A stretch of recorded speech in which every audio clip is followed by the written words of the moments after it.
Good morning students.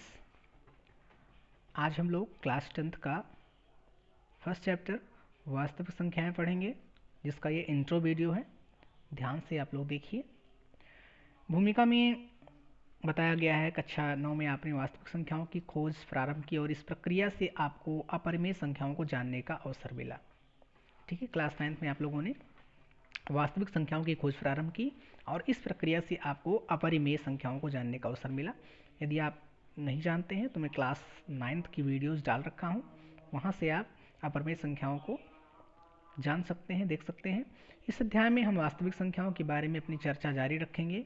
यह चर्चा हम अनुच्छेद 1.2 तथा 1.3 में धनात्मक पूर्णांकों के बारे में अपनी चर्चा जारी रखेंगे। तो यह चर्चा हम अनुच्छेद 1.2 तथा 1.3 में धनात्मक पूर्णांकों के दो अति महत्वपूर्ण गुणों से प्रारंभ करेंगे। ये गुण हैं यूक्लिड विभाजन एल्गोरिथ्म, यानी कि जिसको हिंदी में कलन विधि कहते हैं, यूक्लिड्स डिवीजन एल्गोरिथ्म, और अंकगणित की आधारभूत प्रमेय, थ्योरम ऑफ अर्थमेटिक। जैसा कि नाम से विदित होता है, यूक्लिड विभाजन एल्गोरिथ्म पूर्णांकों की विभाज्यता से किसी रूप में संबंधित है। साधारण भाषा में कहा जाए तो एल्गोरिथ्म के अनुसार एक धनात्मक पूर्णांक a को किसी अन्य धनात्मक पूर्णांक b से इस प्रकार विभाजित किया जा सकता है कि शेषफल r प्राप्त हो, जो b से छोटा यानी कि कम है। यहाँ पर ये बातें आपको बताई जा रही हैं। क्या कह रहा है? कह रहा है कि एक धनात्मक पूर्णांक a को किसी अन्य धनात्मक पूर्णांक v से इस प्रकार विभाजित किया जा सकता है कि शेषफल r प्राप्त हो, जो b क्या है, जिससे आपने विभाजित किया था उससे कम है। यानी ये कह रहा है जो शेषफल आएगा वो भाजक से कम आएगा। आप में से अधिकतर लोग शायद इसे सामान्य लंबी विभाजन प्रक्रिया, लॉन्ग डिवीजन प्रोसेस के रूप में जानते हैं। अर्थात आप भाग जो आप भाग जानते हैं ना, तो भाग के रूप में आप इसे जानते हैं। यद्यपि यह परिणाम कहने और समझने में बहुत सरल है, परंतु पूर्णांकों की विभाज्यता के गुणों से संबंधित इसके अनेक अनुप्रयोग हैं। हम इनमें से कुछ पर प्रकाश डालेंगे तथा मुख्यतः इसका प्रयोग दो धनात्मक पूर्णांकों का महत्तम समापवर्तक परिकलित करने में करेंगे। दूसरी ओर अंकगणित की, यहाँ से देखिए, दूसरी ओर अंकगणित की आधारभूत प्रमेय का संबंध धनात्मक पूर्णांकों के गुणन से है।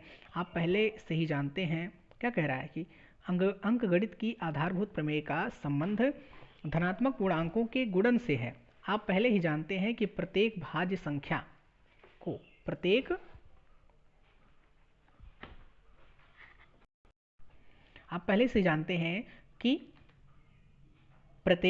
भाज्य संख्या, इंग्लिश में कंपोजिट नंबर, को एक अद्वितीय रूप से अभाज्य संख्याओं के गुणनफल के रूप में व्यक्त किया जा सकता है। कह रहा है प्रत्येक भाज्य संख्या को एक अद्वितीय रूप से अभाज्य संख्याओं के गुणनफल के रूप में, प्राइम नंबर्स के गुणनफल के रूप में व्यक्त किया जा सकता है। यही महत्वपूर्ण तथ्य अंकगणित की आधारभूत प्रमेय है। क्या बोल रहा है? अभाज्य संख्याओं के गुणनफल के रूप में। जैसे मान लीजिए एक भाज्य संख्या है मेरे पास 10, है ना, तो उसको हम 10 को कैसे लिख सकते हैं? 5 गुणे 2 लिख सकते हैं, है ना, 5 गुणे 2। और 5 गुणे 2 क्या है? अद्वितीय रूप से अभाज्य संख्याओं के गुणनफल के रूप में व्यक्त किया जा सकता है। अभाज्य संख्याएं क्या होती हैं? जो स्वयं और एक के अतिरिक्त अन्य किसी संख्या से ना विभाजित हों। तो जैसे कि मैंने क्या लिया था? 10 ले लिया था, तो 10 को हम क्या लिख सकते हैं? 5 गुणे 2। यहाँ पर देखिए 5 भी क्या है? अभाज्य है, और 2 भी क्या है? अभाज्य है। 5 भी ऐसी संख्या है जिसको या तो स्वयं से विभाजित किया जा सकता है, यानी कि 5 स्वयं से विभाजित होगी, 5 एकम 5, और या फिर 1 से विभाजित होगी, 1 पंचे 5। इसी प्रकार से आपका 2 भी है, 2। अब यहाँ पर एक बात मैं आपको और बता दूं कि जो आपका 2 है, ठीक है, क्या है? 2 ये ऐसी संख्या है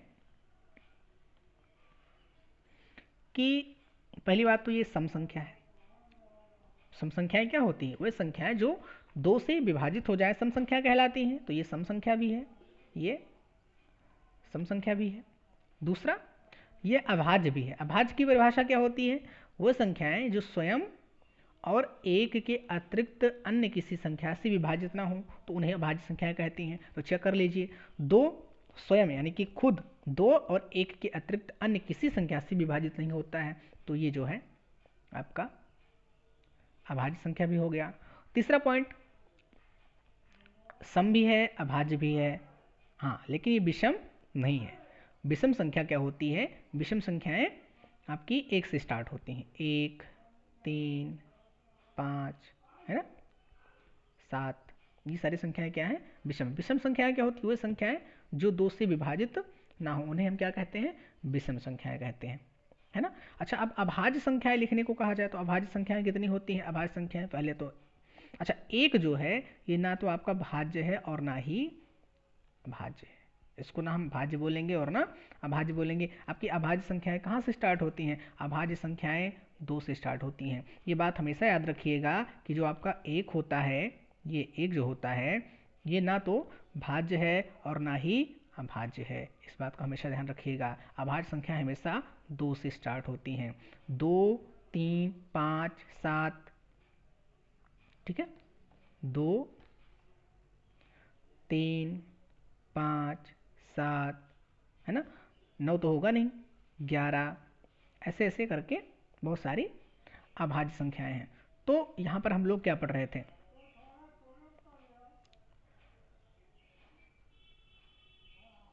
तो यहां पर हम लोग पढ़ रहे थे, यहां से देखिए कि प्रत्येक भाज्य संख्या को एक अद्वितीय रूप से अभाज्य संख्याओं के गुणनफल के रूप में व्यक्त किया जा सकता है, जिसको हमने अभी समझाया। ये महत्वपूर्ण तथ्य अंकगणित की आधारभूत प्रमेय है। पुनः यह परिणाम कहने और समझने में बहुत सरल है, परंतु इसके गणित के क्षेत्र में बहुत व्यापक और सार्थक अनुप्रयोग हैं। यहाँ हम अंकगणित की आधारभूत प्रमेय के 2 मुख्य अनुप्रयोग देखेंगे। एक तो हम इसका प्रयोग कक्षा 9 में, एक सेकंड,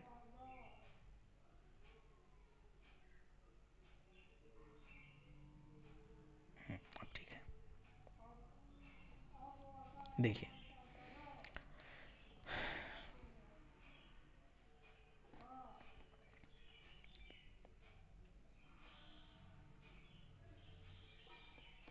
चलिए, एक तो हम इसका प्रयोग कक्षा 9 में अध्ययन की गई कुछ संख्याओं जैसे √2, √3, √5 आदि की अपरमेयता सिद्ध करने में करेंगे। दूसरे हम इसका प्रयोग यह खोजने में करेंगे कि किसी परमेय संख्या, मान लीजिए p/q, जहाँ पर q बराबर 0 ना हो, जहाँ पर q बराबर 0 ना हो, का दशमलव प्रसार कब शांत, शांत का मतलब टर्मिनेटिंग, जैसे कोई परमेय संख्या है 2/4, तो 4 से हम 2 को भाग देंगे तो जाहिर सी बात है कि इसका जो आंसर आएगा दशमलव में आएगा। तो उसका दशमलव प्रसार कब शांत होता है और कब अशांत आवर्ती होता है। अशांत का मतलब ना कटने वाला, शांत का मतलब कट जाने वाला, और आवर्ती का मतलब कि कटे भी ना और बार बार आता रहे। तो कब शांत होता है, कब अशांत आवर्ती होता है, ऐसा हम p/q के हर, p/q का जो ये हर है, यहाँ पर देखो ना q, ये जो हर है इसके हर q के अभाज्य गुणनखंड को देखकर ज्ञात करते हैं। अगर हम p/q में q का अभाज्य गुणनखंड देख लें तो वहां से हम ये ज्ञात कर सकते हैं कि ये जो आपकी भिन्न है, भाग देने पर इसका दशमलव प्रसार शांत होगा या अशांत होगा। अभी इसको जब हम एग्जाम्पल के माध्यम से समझेंगे तो बहुत अच्छी तरीके से समझ में आ जाएगा। तो ये सारी बातें हुई, देखकर ज्ञात कर सकते हैं। आप देखेंगे कि q के अभाज्य गुणनखंड से p/q के दशमलव प्रसार की प्रकृति का पूर्णतया पता लग जाएगा। अतः आइए अपनी खोज प्रारंभ करें। तो अभी हम इसका इंट्रो वीडियो देख रहे हैं, इंट्रो में पढ़ने के बाद में फिर हम आगे चलेंगे। अब फिर क्या आता है? आपका आता है यूक्लिड विभाजन प्रमेयिका। यूक्लिड विभाजन प्रमेयिका, एक विक्रेता सड़क पर चलते हुए अंडे बेच रहा था। एक आलसी व्यक्ति जिसके पास कोई काम नहीं था ने उस विक्रेता से वाक्य युद्ध प्रारंभ कर दिया, बातों का युद्ध प्रारंभ कर दिया। इससे बात आगे बढ़ गई और उसने अंडों की टोकरी को छीनकर सड़क पर गिरा दिया। अंडे टूट गए। विक्रेता ने पंचायत से कहा कि उस व्यक्ति से टूटे हुए अंडों का मूल्य देने को कहे। पंचायत ने विक्रेता से पूछा कि कितने अंडे टूटे थे। उसने निम्नलिखित उत्तर दिया। क्या दिया? 2-2 गिनने पर 1 बचेगा, 3-3 गिनने पर 2 बचेंगे। वो जो है पंचायत ने विक्रेता से पूछा कि कितने अंडे टूटे थे, तो ये विक्रेता बता रहा है कि अगर 2-2 गिना जाए तो 1 बच जाएगा, और 3 3 गिना जाए तो 2 बच जाएंगे, 4 4 गिनने पर 3 बचेंगे, 5 5 गिनने पर 4 बचेंगे, 6 6 गिनने पर 5 बचेंगे, 7 7 गिनने पर कुछ नहीं बचेगा, 7 7 गिनने पर कुछ नहीं बचेगा। मेरी टोकरी में 150 से अधिक अंडे नहीं आ सकते। क्या बोल रहा है? बोल रहा है मेरी टोकरी में 150 से अधिक अंडे नहीं आ सकते, अतः कितने अंडे थे? और यह भी बता रहा है कि मेरी टोकरी में 150 से अधिक अंडे नहीं आ सकते हैं, अर्थात कितने अंडे थे, ये प्रश्न यहाँ पर उठ रहा है। आइए इस पहेली को हल करने का प्रयत्न करें। मान लीजिए अंडों की संख्या ए है। अब हमें मानना पड़ेगा कि मान लीजिए अंडों की संख्या कितनी है? ए है। अच्छा, एक बात और है कि 150 से अधिक अंडे उसमें नहीं आ सकते। हाँ, 150 से कम हो सकते हैं लेकिन उससे अधिक नहीं आ सकते हैं। अब यहाँ पर हमने मान लिया कि मान लीजिए अंडों की संख्या ए है। इसको आप लोग खूब ध्यान से पढ़िए क्योंकि ये आपका बेसिक है। इस चैप्टर का वास्तविक संख्याओं का परिचय यहाँ पर दिया जा रहा है, उसके बारे में बताया जा रहा है। जड़ यहाँ पर बताई जा रही है। जड़ अगर आप अच्छे ढंग से जान जाते हैं तो फिर आगे आपको कोई दिक्कत नहीं आएगी। यदि मैं इसको डायरेक्ट क्वेश्चन से स्टार्ट कर दूँ तो फिर आपके लिए दिक्कत होगी। मान लीजिए मैंने कोई क्वेश्चन बता दिया, उसे आप भली भांति समझ गए, पर उसी बेसिस पर अगर कोई दूसरा क्वेश्चन आ जाता है तो फिर आप उसे नहीं सॉल्व कर पाएंगे। ठीक है, इसलिए ये पढ़ना बहुत ज़रूरी है। तब उल्टे क्रम से कार्य करते हुए हम देखते हैं कि ए संख्या 150 से छोटी है या उसके बराबर है, क्योंकि उसने कहा था मेरी टोकरी में 150 से अधिक अंडे नहीं आ सकते हैं। मतलब जो ए मैंने माना है या तो 150 से कम होगा या तो 150 के बराबर होगा।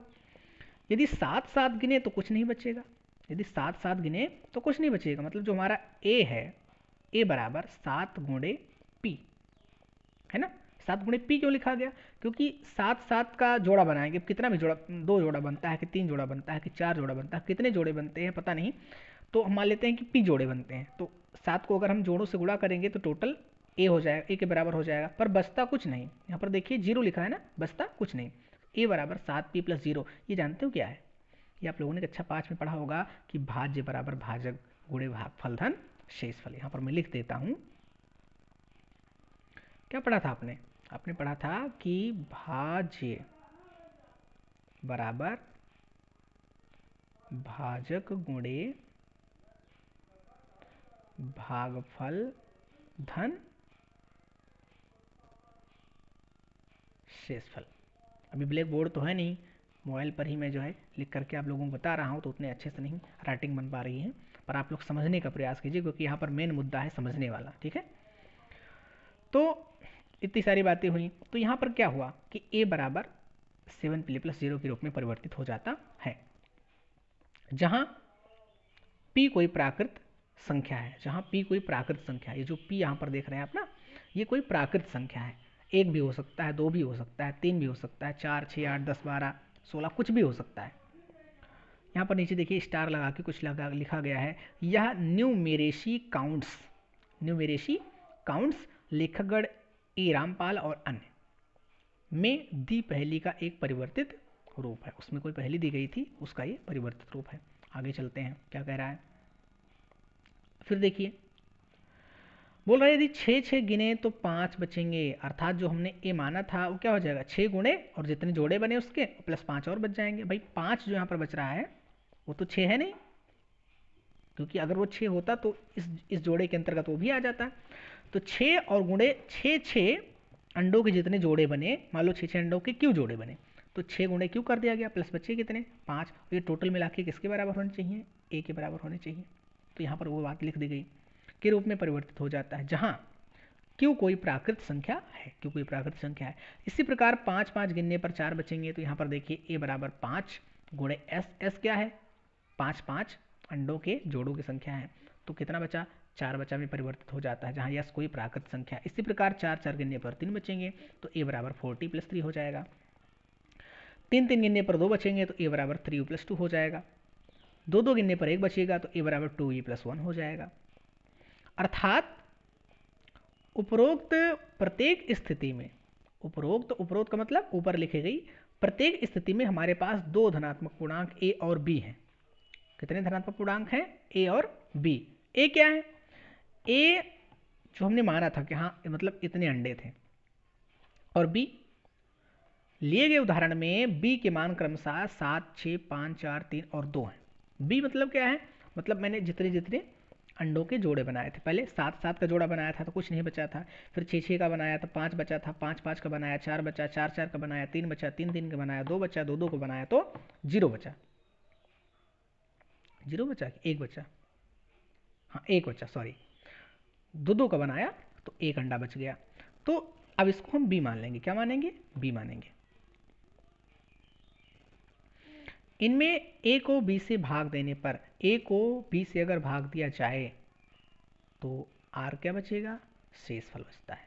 उपरोक्त में आर के मान क्रमशः, पहले में जब ए को भाग दिया गया था तो कितना बचा था शेषफल? 0, फिर 6 से 5, फिर 4, फिर 3, फिर 2, फिर 1, अर्थात आर जो आपका शेषफल है ये भाजक b से छोटा है। भाजक b से छोटा क्यों है? क्योंकि आप यहाँ पर देखिए पहले क्या था, सबसे पहले 7 था। 7 से जब a को भाग दिया गया तो कितना बचा? 7 से जब a को भाग दिया गया तो 0 बचा। तो 7 से छोटा है 0 ना। फिर यहाँ पर देखिए a को जब 6 से भाग दिया गया तो 5 बचा, फिर भी भाग देने वाले से शेषफल छोटा है। भाग देने वाला क्या है? 6 है। और किसको भाग हो रहा है? ए को भाग हो रहा है। बचा क्या? 5। ऐसे 5 से भाग दिया गया तो 4 बचा। हर मतलब प्रत्येक स्थिति में 5 से 4 छोटा है, यानी कि भाजक से शेषफल हमेशा छोटा आ रहा है। भाजक से शेषफल छोटा, भाजक से शेषफल छोटा, भाजक से शेषफल छोटा, ये कंडीशन यहाँ पर हो रही है। तो ये बता रहा है कि अर्थात आर भाजक 20 से छोटा है। जैसे ही हम इस प्रकार के समीकरण लिखते हैं हम यूक्लिड विभाजन प्रमेयिका का प्रयोग कर रहे हैं। अब इस प्रकार का समीकरण यदि हम कहीं लिख रहे हैं तो उसका मतलब क्या हुआ कि हम यूक्लिड विभाजन प्रमेयिका का प्रयोग कर रहे हैं। अनजाने में कर रहे हैं, नहीं जानते थे, पर आप तो जान गए ना। अब इस प्रकार का अगर हम समीकरण लिख रहे हैं तो उसका मतलब क्या होता है? ये यूक्लिड विभाजन प्रमेयिका का प्रयोग हम लोग कर रहे हैं, यूक्लिड्स डिवीजन लेमा, जिसमें प्रमेय 1.1 में दिया जा रहा है, जिससे प्रमेय 1.1 में दिया जा रहा है। अब अपनी पहेली पर वापस आने पर क्या आप कोई बात सोचकर बता सकते हैं कि इस पहेली का हल कैसे करेंगे? आप 7 के ऐसे गुणजों को खोजिए जो उपरोक्त सभी प्रतिबंधों को संतुष्ट करें। जांच और भूल विधि से एलसीएम का प्रयोग करके आप ज्ञात कर सकते हैं कि अंडों की संख्या 119 थी। जांच और भूल विधि से आप ज्ञात कर सकते हैं कि अंडों की संख्या 119 थी। इस बात का अनुभव करने के लिए यूक्लिड विभाजन प्रमेयिका क्या है, पूर्णांकों के निम्नलिखित युग्मों पर विचार कीजिए। यहाँ पर जो कुछ युग्म लिखे हैं उन पर विचार करना है हमको। जैसे कि 17 और 6 पर विचार कीजिए, 5 और 12 पर, 20 और 4 पर। जैसा कि हमने पहली वाले उदाहरण में किया था, यहाँ भी हम प्रत्येक युग्म के लिए संबंध लिख लेते हैं जैसा कि नीचे दर्शाया गया है। 17 और 6 दिया गया, तो 17 बराबर क्या किया गया? 6। 17 क्या है? जिसको भाग दिया जा रहा है, और 6 से भाग दिया जाएगा, क्योंकि हमेशा बड़े वाले को छोटे से भाग दिया जाता है, इसलिए 17 को भाग दिया जा रहा है। और किससे भाग दिया जा रहा है? 6 से भाग दिया जा रहा है। तो 6 का पहाड़ा पढ़ेंगे, 6 दूनी 12, अगर यहाँ ले जाएंगे तो 6 त्रिक 18 हो जाएगा, ज़्यादा हो जाएगा। 6 दूनी 12, कितना बचा? 5।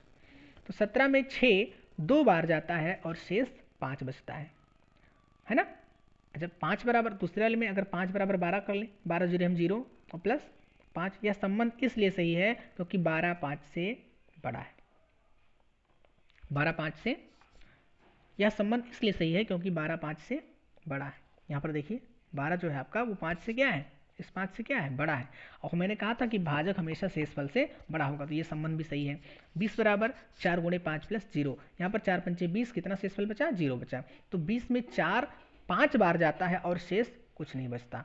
अर्थात धनात्मक पूर्णांकों ए और बी के प्रत्येक युग्म के लिए हमने ऐसी पूर्ण संख्याएं क्यू और आर ज्ञात कर चुके हैं कि ये जो आपकी कंडीशन बन रही है, यहाँ पर देखिए जो आपकी कंडीशन बन रही है, ए बराबर बी क्यू प्लस आर होगा, परंतु आर जो आपका होगा वो 0 से बड़ा होगा या 0 के बराबर हो सकता है, पर बी से हमेशा छोटा होगा। यहाँ पर देखिए क्या कह रहा है, इसको ध्यान से समझिए। जब ए को बी से भाग दिया जाएगा और जो शेषफल आर आएगा, ये आर हमेशा छोटा होगा किससे? बी से, जिससे आप भाग दे रहे हो उससे हमेशा छोटा होगा। ऊपर वाले उदाहरणों में आप देख सकते हैं। यहाँ पर देखिए, यहाँ पर आपका जो ये बी है ये हमेशा आर से क्या है? बड़ा है। बी आर से बड़ा होगा लेकिन आर बी से छोटा होगा, ठीक है। और 0 से बड़ा होगा और बराबर भी हो सकता है। जैसे यहाँ पर देखिए जीरो से क्या है, बड़ा है ना, जीरो से क्या है, बड़ा है, पर बराबर भी हो सकता है। ठीक है, तो ये r जीरो के बराबर भी हो सकता है, r जो है वो जीरो के बराबर भी हो सकता है और जीरो से बड़ा भी हो सकता है, लेकिन b से हमेशा छोटा होगा, b से हमेशा छोटा होगा, इस बात का ध्यान रखिएगा। चलिए आगे चलते हैं। ध्यान दीजिए कि Q या R शून्य भी हो सकते हैं। बोल रहा है Q या R शून्य भी हो सकते हैं, बिल्कुल हो सकते हैं। Q आपका क्या है, भागफल है ना। जैसे ऊपर वाले एग्जाम्पल में देखिए, यहाँ पर जो आपका Q है, ये देखिए, ये Q है भागफल 12 जो रही है, तो ये बोल रहा है कि Q आपका शून्य हो सकता है, और यहाँ पर देखिए R शून्य है तो R भी शून्य हो सकता है। तो ये बात क्लियर होती है कि Q या R शून्य भी हो सकते हैं। आगे पढ़ते हैं क्या दिया गया है। ये बातें पढ़ना बहुत जरूरी है, समझना इनको बहुत जरूरी है। अब आप धनात्मक पूर्णांकों a और b के निम्नलिखित युग्मों के लिए पूर्णांक q और r ज्ञात करने का प्रयत्न कीजिए। तो ये आप लोगों का होमवर्क है। ये क्या है, होमवर्क है। इसे आप सॉल्व करके व्हाट्सएप ग्रुप पर भेजेंगे। क्या आप ध्यान दे रहे हैं कि q और r अद्वितीय हैं? ये ही केवल ऐसे पूर्णांक हैं जो प्रतिबंध हो a बराबर बी क्यू प्लस आर, जिसमें r जीरो के बराबर या बड़ा होगा और b से छोटा होगा, को संतुष्ट करते हैं। आपने यह भी समझ लिया होगा कि यह लंबी विभाजन प्रक्रिया के अतिरिक्त कुछ भी नहीं है, जिसे आप इतने वर्षों तक करते चले आए हैं, तथा q और r को क्रमशः भागफल और शेषफल, मैंने बताया था ना कि q को क्या बोलते हैं, क्वोशिएंट भागफल, और r को क्या बोलते हैं, रिमाइंडर शेषफल कहा जाता है। इस परिणाम का औपचारिक कथन निम्नलिखित है। एक प्रमेय आपको बताया गया है, प्रमेय 1.1 यूक्लिड विभाजन प्रमेयिका क्या बोल रहा है कि दो धनात्मक पूर्णांक a और b दिए रहने पर ऐसी अद्वितीय पूर्ण संख्याएं q और r विद्यमान हैं कि a बराबर बी क्यू प्लस आर हो, जहां पर r जीरो के बराबर, जीरो से बड़ा या बराबर हो सकता है, परंतु b से हमेशा छोटा रहता है। इस परिणाम की जानकारी संभवतः बहुत पहले समय से थी, परंतु लिखित रूप में इसका सर्वप्रथम उल्लेख यूक्लिड एलिमेंट्स की पुस्तक 7 में किया गया। यूक्लिड विभाजन एल्गोरिथ्म, हिंदी में कलन विधि, इसी प्रमेयिका पर आधारित है। आगे पढ़ते हैं क्या लिखा है। एल्गोरिथ्म सुपरिभाषित चरणों की एक श्रृंखला होती है जो एक विशेष प्रकार की समस्या को हल करने की एक प्रक्रिया या विधि प्रदान करती है। शब्द एल्गोरिथ्म 9वीं शताब्दी के एक फारसी गणितज्ञ अल ख्वारिज़मी के नाम से लिया गया है। वास्तव में शब्द अलजबरा भी इन्हीं की लिखित पुस्तक हिसाब अलजबर व अल मुकाबला से लिया गया है। प्रमेयिका एक सिद्ध किया हुआ कथन होता है, और प्रमेयिका एक सिद्ध किया हुआ कथन होता है और इसे एक अन्य कथन को सिद्ध करने में प्रयोग करते हैं। जो आपकी प्रमेयिका होती है ये एक पहले से सिद्ध किया हुआ कथन होता है, तो अब इसका प्रयोग हम दूसरे कथन को सिद्ध करने में करते हैं। यूक्लिड विभाजन, यहाँ से देखिए, यूक्लिड विभाजन एल्गोरिथ्म दो धनात्मक पूर्णांकों का एचसीएफ, इससे क्या होता है, हाईएस्ट कॉमन फैक्टर, यानी कि मासा जिसको बोलते हैं, महत्तम समापवर्तक, परिकलित करने की एक तकनीकी है। आपकी जो यूक्लिड विभाजन एल्गोरिथ्म है ये दो धनात्मक पूर्णांकों का एचसीएफ परिकलित करने की एक तकनीकी है, यानी कि हाईएस्ट कॉमन फैक्टर निकालने की एक तकनीकी है। आपको याद होगा कि दो धनात्मक पूर्णांकों a और b का एचसीएफ वह सबसे बड़ा पूर्णांक d है जो a और b दोनों को पूर्णतः विभाजित करता है। जैसे मान लीजिए मेरे पास दो कोई संख्याएं हमको मिल गई, कोई दो संख्याएं हमको मिल गई, इसमें मुझे मिल गया 4 और 6। अब कह दिया गया इसका क्या निकालो, एचसीएफ निकालो। तो इन दोनों को विभाजित करने वाली मुझे बड़ी से बड़ी संख्या ढूंढना पड़ेगा। वो ऐसी बड़ी से बड़ी संख्या क्या है जिससे दोनों विभाजित हो जाए। 2 ले लिया तो उससे 4 भी विभाजित होता है, 6 भी विभाजित होता है, तो उससे 3 हमको कोई बड़ी संख्या नहीं मिलेगी। चलो ये बहुत छोटा एग्जाम्पल है, मैं और कोई बड़ा एग्जाम्पल लेता हूँ।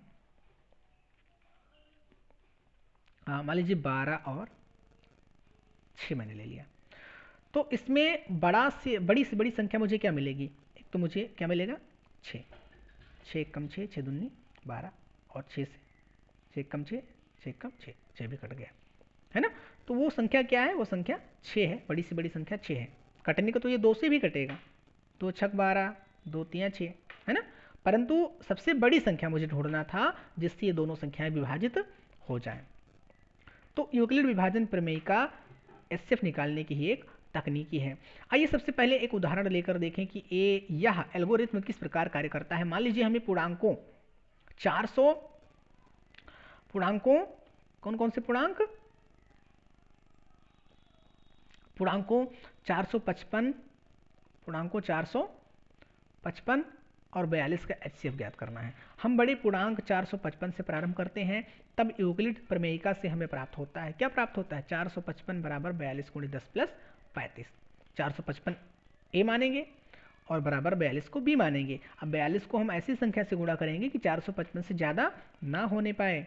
तो 42 धम्मा 420, 420 में अगर 35 जोड़ते तो 455 हो जाता है। अच्छा, अगर 42 11 ही हम ले जाते, 42 को 11 से गुणा करते तो ज़्यादा हो जाता 455 से, इसलिए हमने 10 से गुणा किया और उसमें 35 बचा, उसको यहाँ पर प्लस करके लिख दिया गया।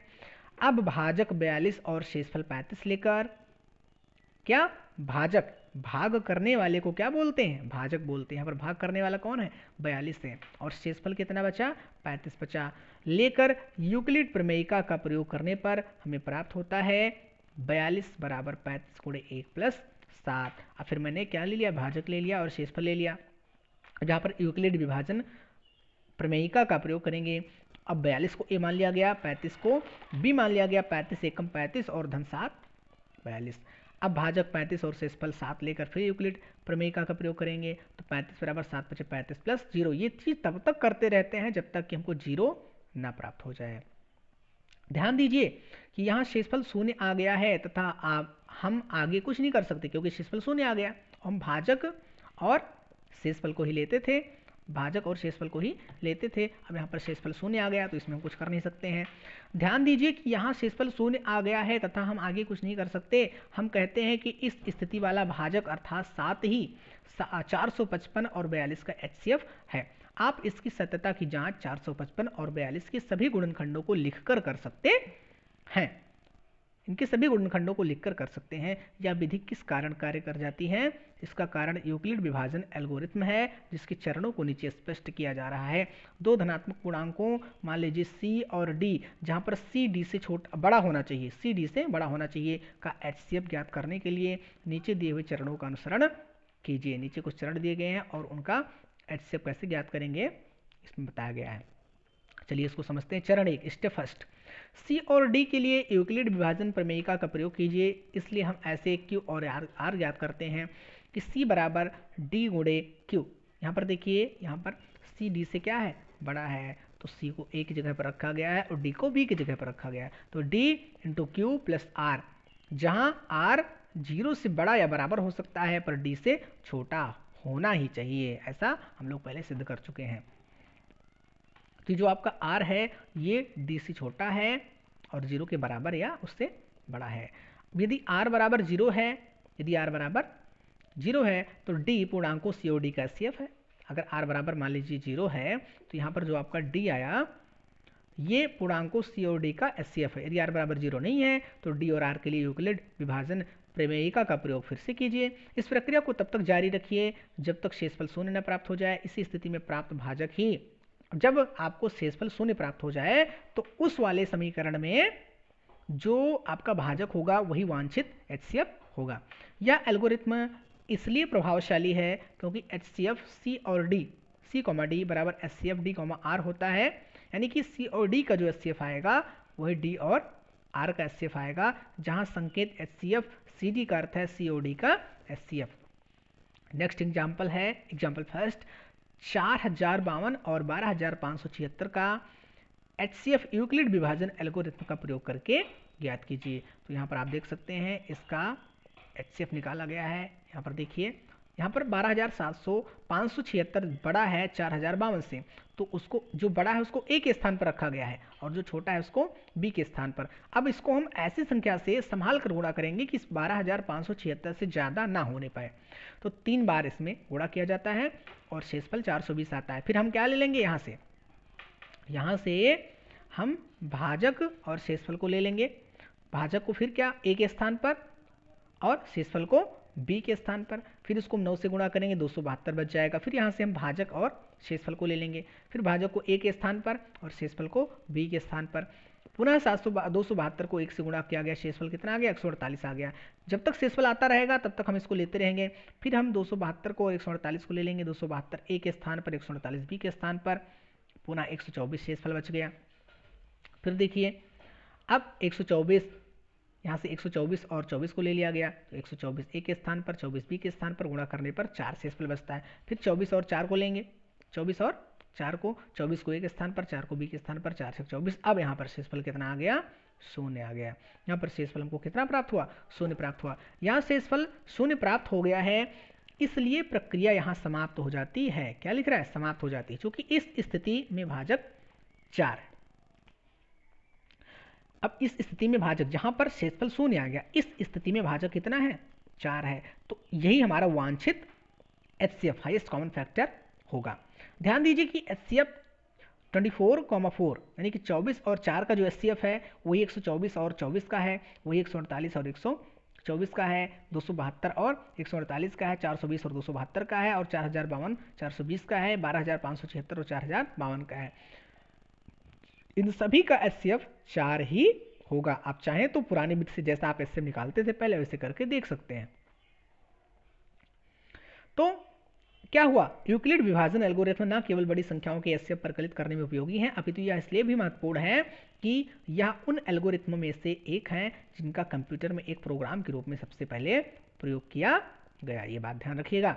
टिप्पणी, यूक्लिड विभाजन प्रमेयिका और यूक्लिड विभाजन एल्गोरिथम परस्पर इतने अंतर्निहित हैं कि लोग प्राय यूक्लिड विभाजन प्रमेयिका को ही यूक्लिड विभाजन एल्गोरिथम कहते हैं। यद्यपि यूक्लिड विभाजन प्रमेयिका अथवा एल्गोरिथम को केवल धनात्मक पूर्णांकों के लिए ही लिखा गया है, परंतु इससे सभी पूर्णांकों 0 को छोड़कर अर्थात b बराबर 0 ना हो, b जो आपका है वो 0 नहीं होना चाहिए के लिए लागू किया जा सकता है। यद्यपि हम यहाँ इस तथ्य पर विचार नहीं करेंगे।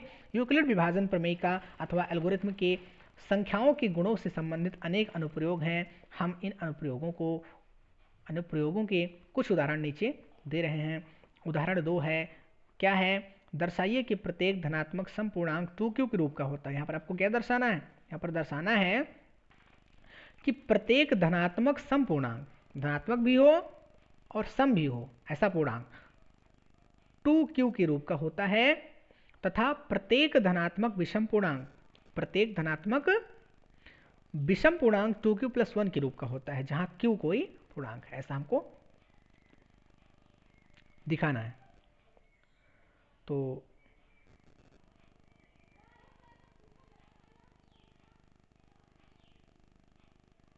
चलिए देखते हैं।